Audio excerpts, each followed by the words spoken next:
کې څوک سورۃ الاخلاص ډیر ډیر وایي.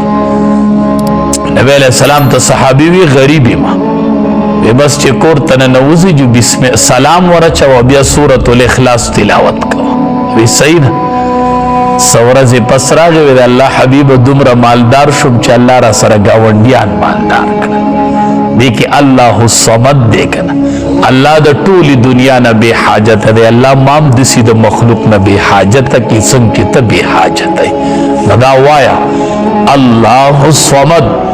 او خصوصا چې کم کسان د یو ملک نشنلټي حاصل ول غواړي چې ماته د دې ملک نشنلټي میلو شوې کارډ میلو شوې هغه کې مشکلات الله الصمد الله الصمد 1,25,000 پیری دی دوای دغه ملک نشنلټي والله ورکی. الله الصمد د صمد معنا دا ده کنه دی وجه چې چا نوم عبد الصمد نو دته صمد موای دا ډیره ګناه ده کنه.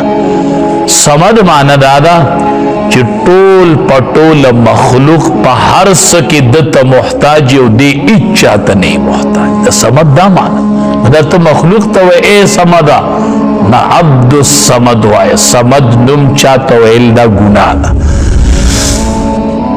نو سبحانه دا اللہ ذات دیر پاک تیتا سو اللہ لنا ثابت وی وَإِذَا بُشِّرَ أَحَدُهُمْ بِالْأُنْسَى حال دادے چکل زیر ورکلل چی دیتا پلور سرا ظل وجهه مصد اگرزی مخدد تقتو بخبل چی دلور زیر ووری صد خیالی وهو کظیم او دو غسین ڈکی ڈک اللہ وی قرآن کی وی دا بدی کڑی کنا مخی تک تور شو د غصې نه ډک شي.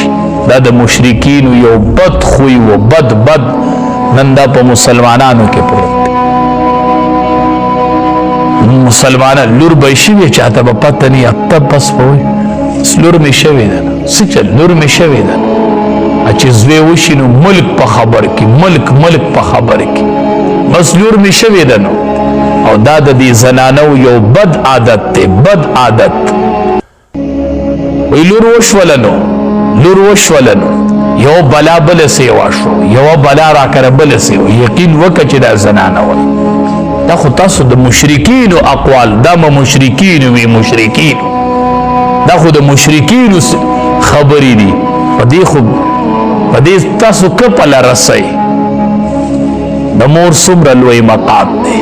دا مور د چا نه رغیږي د لور نه رغیږي کنه.